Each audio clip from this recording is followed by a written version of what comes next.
got one person with me and we hang out for the hour, and well, today I've got two. It's Ben plus two. Yep. And we only break the rules for certain people. Oh. I'm very excited. Sarah Rafferty, Patrick J. Adams are here. Thank you for hanging out with me. Thank you for having us. And welcome to the team. You're officially co-workers with me. I think we're taking over. Yeah, pretty much. Yeah. We're just one station, one podcast at a time. This is really exciting. Sidebar is on the SiriusXM app, wherever you get your podcasts. There's a new episode every Tuesday. How are you finding it so far? We are loving it. It's nerve-wracking stepping into a new world. I've listened to podcasts as long as there has been podcasts, yes. but I have not, stepped behind the curtain. So there's always that moment where you're like, I got this. This is good. How hard could it be? And then the first few records, you're tripping over yourself and realizing how hard it is to host a podcast.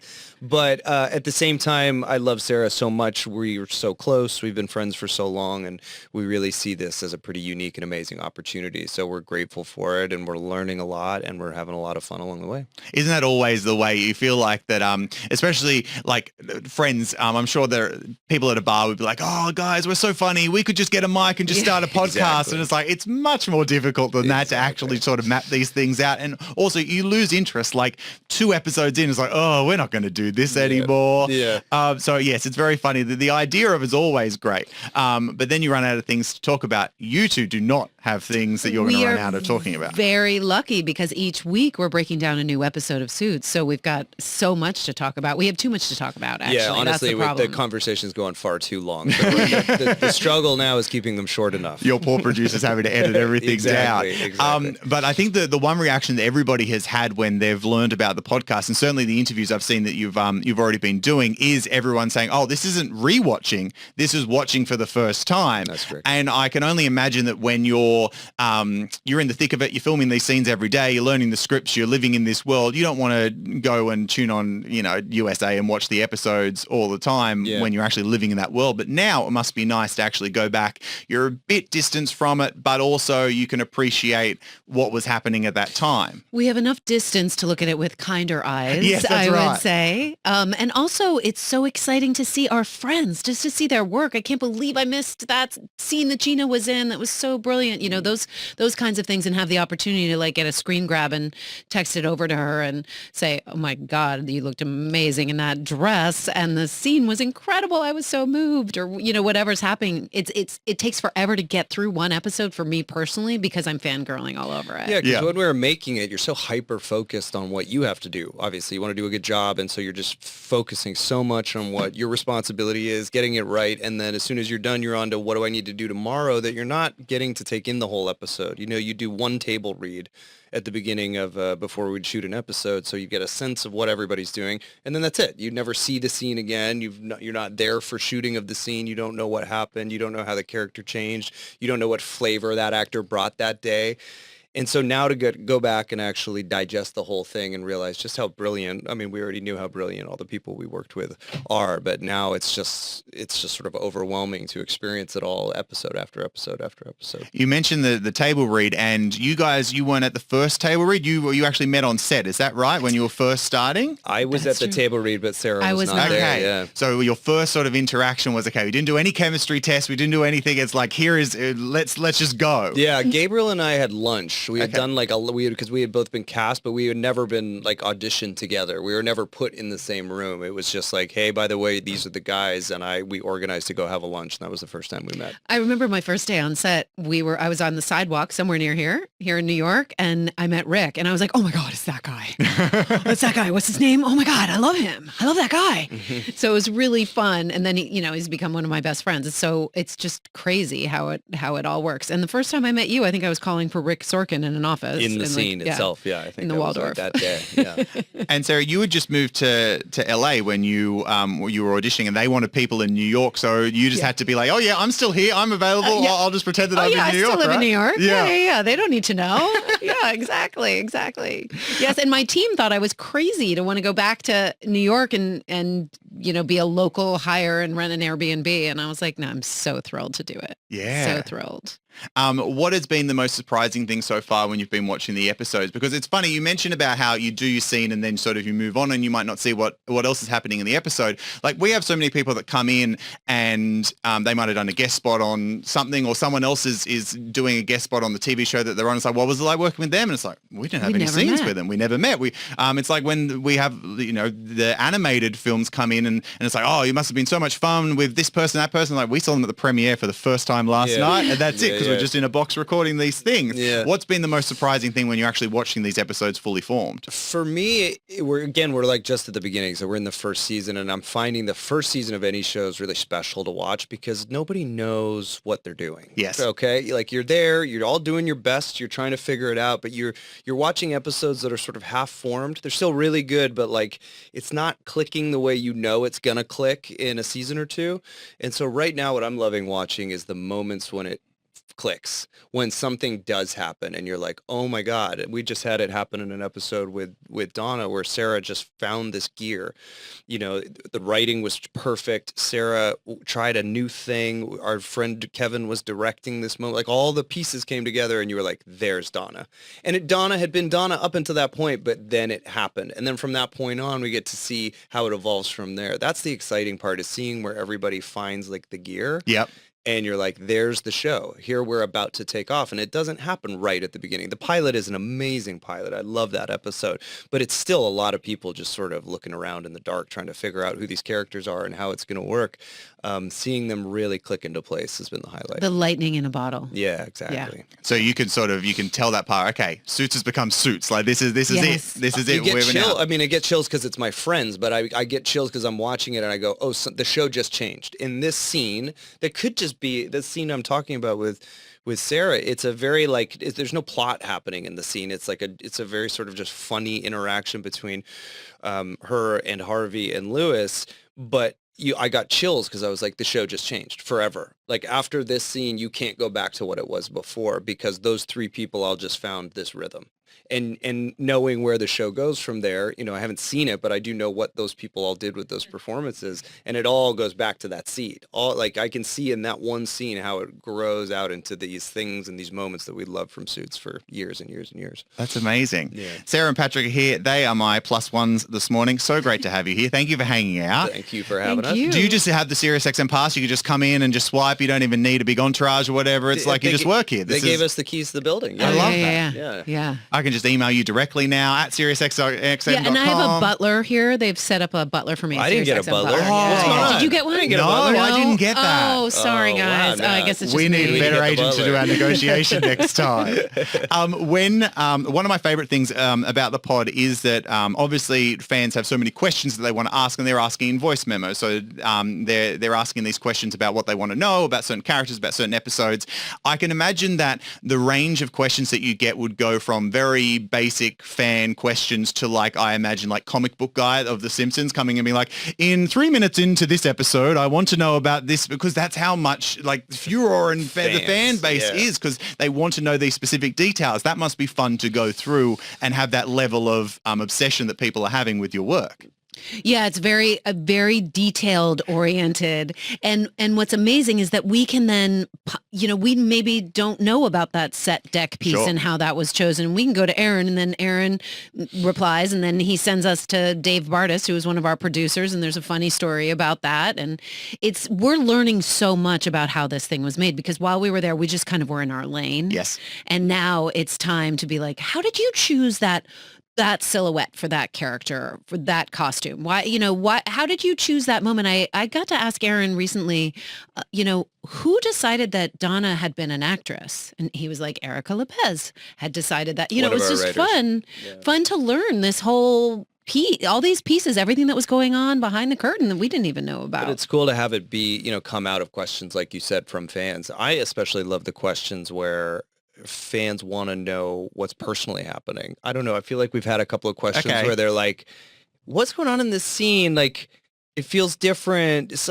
Were you in a bad mood, Patrick? Or so like, Oh, wow. the question, like they want to know more about what's happening personally in that moment because they detect something different's going on. I'm about to have a horrible haircut in a couple of seconds. Questions that aren't just about the technicalities or the story or the logistics or the plot, but that are really more like interested in the behind the scenes, the human factor. Because I think making a television show is just one of the most interesting things that it's really hard for people to understand the dynamics at play. And we're getting a lot of questions about that and trying to sort of shed more light on that process. Is there anything that when you first committed to, okay, we're going to watch these episodes, we're going to go through it like the bad haircut, is there anything you're like, okay, but there is this thing that's going to be coming up and it's going to be a bit cringe or I'm excited to watch it? There's going to be plenty of cringe coming up, of course. The haircut's going to be the worst. I'm a few seasons away, but I'm not looking forward to that. You know what was interesting? The last time we recorded, and we're certainly not here to yuck anybody's yum, right? Like we're here to celebrate the shows. We are fans of this show,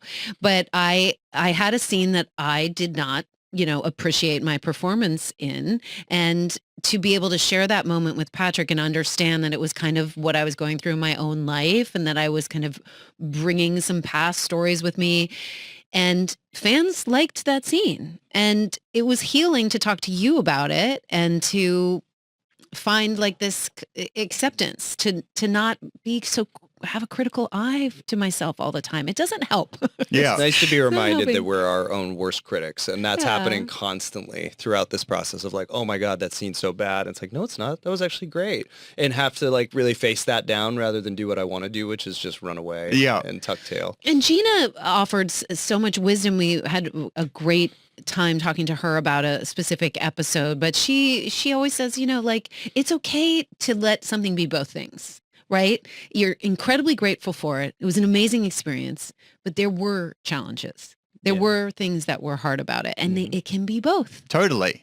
Anybody everybody has a bad day on the job and has something that they're bringing to work, and then the next day they might be like, okay, no, we're going to leave that at the door and we'll come in, and it's like only you really notice it. And then there might be things, I don't want to put words in your mouth, but whether you agree with a certain take that was used or agree with a certain storyline, but now you can get context and text the writers, text the creator, text the co-stars and be like, hey, what was up with this? And then you're like, oh, I understand that's why they did that, whereas you were so in it at the time that you would have been like, okay, I disagree with that. But now that you get the extra context. And I think that's so fascinating. I want to hear actors who I love talk about the scene they didn't like shooting and be like, why? Not to win any points. We're very careful about that. We're not here to like score points and go, I was always right. I never should. No, we shot the scene. The show is successful. It obviously worked. But now like, why did you struggle? Why, Sarah, was that hard for you to shoot? What were you struggling with that day? I think that's a fun way for people, if they are going to choose to go back to the show for the third, fourth, fifth time, they can watch it with that context now of us being like, God, this storyline always rubbed me the wrong way. And you can see it in my performance. I'm resisting it. Like, I don't want to say these lines. That's great. As long as it's not there to, again, win points or, try and prove yourself right. Like, nobody's right. The show is a huge hit. I like it when I get to be big sister to you, though, and make you look at a scene and I get to tell him, no, you're going to watch this scene right now. Yeah. And I'm going to show you why it worked and why you were funny. She knows exactly what scene I don't want to watch again. Is this the dynamic that's always been like this between you two, or is this something that's just evolved over time and since the show has ended as well? I think it was always sort of the dynamic. Well, I mean, like early on, we didn't get a ton of work together, but, by virtue of the dynamic of the characters, it sort of helped fall into place. And then, we just became so close. We spent a lot of time off camera together. And well, the magical thing about everybody was displaced. We were all taken from the place where we lived and we were moved to Toronto. So we had each other as this work family. So a lot of time, Easter, we spent Easter's together. We spent Canada Day together, Father's Days sometimes. Yeah. It was really But yes, special. The sister brotherly, maybe that's something that's evolved even more so in the last, since the show went down. I always wanted a brother though. I have 3 sisters. I love them. I have They're 2 the sisters, best. so I just need a third, I guess. I'm an only child, so I take any attention I can get. We're here I'm for you. available. That's why we're co-hosting. I'm available. Right. The fees are pretty low right now, considering what's going on in the business. Yeah. Great. I just need that butler though. It's why it's Ben +1 in the title. It's really like, let's feed his ego a bit and put his name in the title. That's what happens. But it does go back to like Jordan's a big film nerd. I'm a big film nerd as well. Like we would always like DVD film director's commentary, having the stars in, like that for a movie that you watch over and over again is like, oh, okay, let's watch this with the director, or there might be the cast, and they're just bantering about it. And that's what this is an extension of now, because that you don't get anymore. That's exactly right. That's a lot of times when I go into the record, I feel like I'm doing the same thing. I'm a DVD nut, and I'm going in with that mentality of like, I've actually pitched like that we do one like that, where it's almost less prepped and we can just sit and watch the episode and talk about it, because I think those conversations that come up right in the middle of it are so fun. And I've watched commentaries, since I was a teenager. So yeah, that's sort of the aesthetic I'm going for sure. And you know which films have the really good DVD commentary, and you know which ones you avoid. You're like, I'm not going to listen to that one again. And it's the ones where they deep dive and they're vulnerable and they're not afraid to tell the truth, even though it might be a little uncomfortable. They're not there to paint anybody in a bad light, mostly just to be honest about what they were struggling with in the moment. I find that endlessly interesting. It's Ben +1 on Hits 1. I've got Sarah and Patrick here. New episodes of Sidebar is on the SiriusXM app. I have to say that because I'm a company guy, but wherever you get your podcasts, you just go out and get them. Do it at Sirius, or but preferably wherever you want, but Sirius probably. On the SiriusXM app would be ideal. Great to have you here. When fans recognize you, do they recognize you as these are actors from the TV show that I like, or do they go, these are lawyers from the law firm that I remember watching on TV? Or you look like the girl who was on that. You get that a lot. A lot of people, Those are my favorite. Those are my favorite. The one where you look just like that guy from Suits. And I'm like, I am the guy from Suits. And I'm like, no, you're not. Nope. That happens more than you'd think, especially as I get older, I guess. I'm always recognized as the guy from the show. What's really special is if they know your name. Yep. What typically happens is you see them see you from a distance, and then you watch them go to their phone, and then you see them pull it up, and they look at it, and they go, "Are you Patrick J. Adams?" Like, that's funny. I just answered to Donna. Yeah, exactly. A lot of people screaming. You get yelled a lot of Mike. And Mike Ross. Yeah. That's great. Do they yell character names, or is there any specific lines from the show? Oh. Mike Ross, especially if you're in like, drunk financial district. Oh yeah, I can those tell, guys love to yell at Mike Ross. Yeah. Yeah, the context is where you are, and that's where especially you out of like a moving car. That's always a highlight. That happens a lot in Toronto, like Mike Ross, and they're gone. That's a good one though, because you can wave and you can just go along with your day. That's a good one. Donna, hey, okay, that's it, we're done. Let's just keep going to lunch. Best one. I got off a plane in Ghana. And as I walked off, somebody was like, "Hey, Donna, welcome to Ghana." And I was like, "Sweet." That's very good. I thought it was in my head, and I was with my manager. He's like, nope, that was real. I swear that was real. That actually just happened. That's a moment that you want someone there with you, because you want to make sure that they're like, okay, yes, that definitely happened. You're not just hearing this in your head that would be something. I was like, I made that up, right? No, it definitely happened.